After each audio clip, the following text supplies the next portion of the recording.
the Tabletop CP. And update number 3 for the 14th U.S. Infantry ACW project. So it's been about a month since I've done update number 2, I should say. And I've been busy doing all these guys during that time. I've also spent a lot of the time just waiting for the flags to show up in GMB. They took an unusually long amount of time this time. This is the third time I've ordered from GMB. The first 2 times I got here in about 2 weeks. It took about a month this time. I don't think it was their fault. I think it was the Postal Service's fault. They fulfilled the order almost immediately, so most of that time was probably spent just lost in the mail. I also ordered the wrong flags, which I'll talk about here in a second. Before that, let's go ahead and just take a look at what we've gotten done since the last update. So we've finished group number 2 of the regular skirmishers. Got 2 of the 3 skirmish units done. These are the Perry medals. Really nice models, all wearing kepis. And I built the officer out of the command sprue from the plastic infantry box. So he's wearing a different type of hat, which I'm trying to add a little bit of those in for my skirmishers just to separate them a little bit from the regular line troops. He's just carrying a sword. We've finished group number 4 of the 5 line formations, or 5 line groups. So these are just the plastic Perry guys. We have also finished the 3 cav that I had showed in the last update, which were about half done. We have 1 flag guy.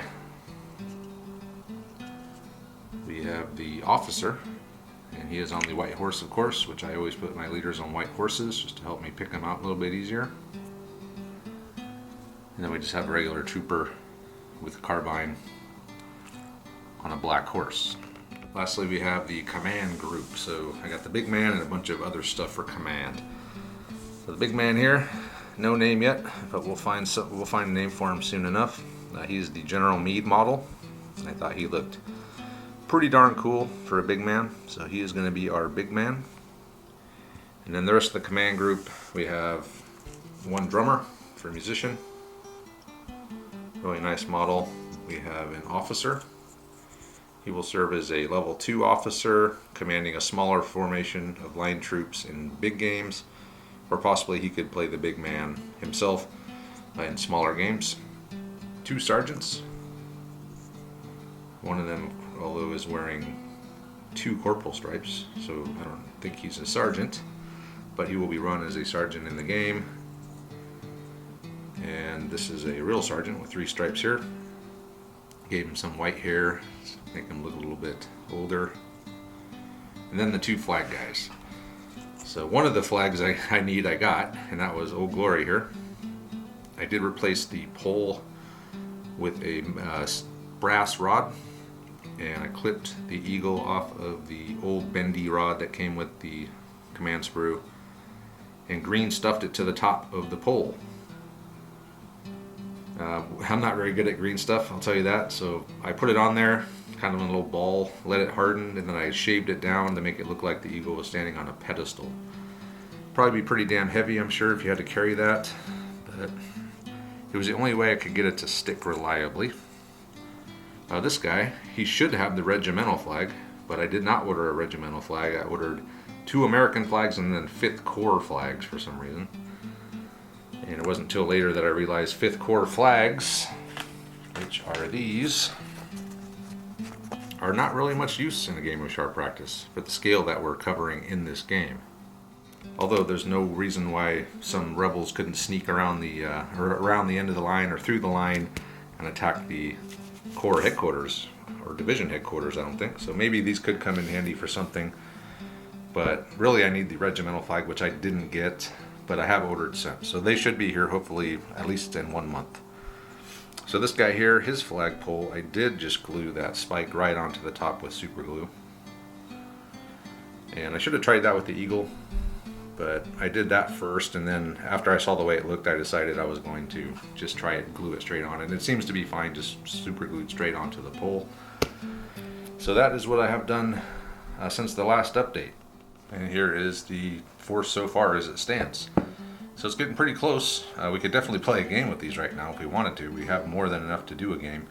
But I would like to wait until the whole project's done and then have a kind of celebration game. So as tempting as it is to throw these guys out there, I'm going to wait. Although a few of them have seen battle in the last game that Johnny played.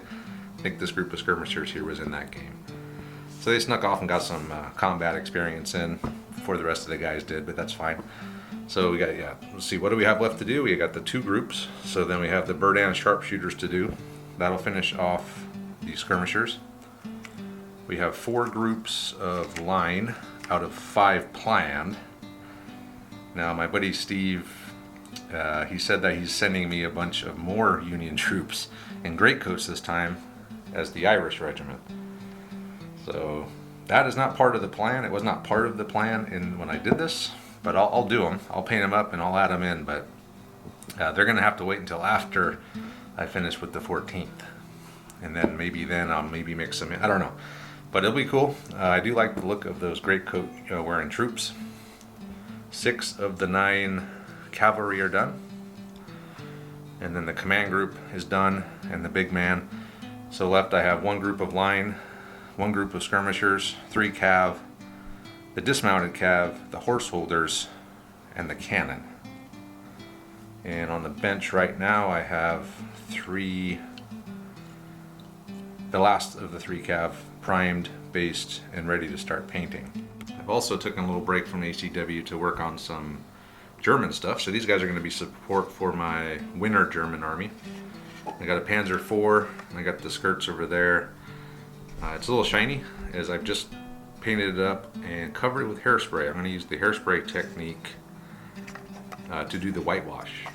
So what you do is you put the hairspray down, then you do the spray over it with white, and then you get a wet toothbrush and you just start whittling away the white until just the undercolor shows, and it looks like it's faded and chipped, and it adds a really cool effect.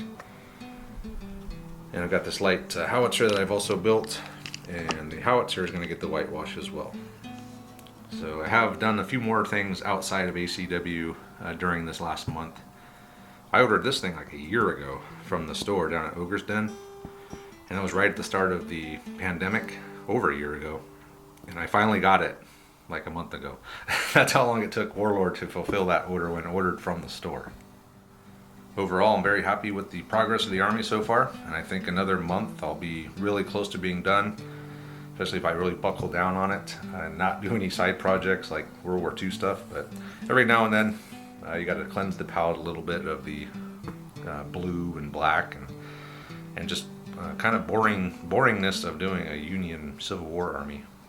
So the next update, I'm thinking about doing another live stream. We did a live stream, me and Alfred and Padilla did one as part of the Stonewall Brigade project. That was a lot of fun to do. So I think maybe next time we get together, we'll do, for an update, we'll do another live stream. And in that we just talk Civil War, we talk gaming, and Civil War gaming. So it's a lot of fun. Yeah, so that'll do it. That's it for this update number 3. And let me know what you guys think. And it's getting close to being done. And we should see a battle between these guys and the Stonewall Brigade here pretty damn soon. So with that, I'll go ahead and say thanks for watching. And we'll see you guys next time.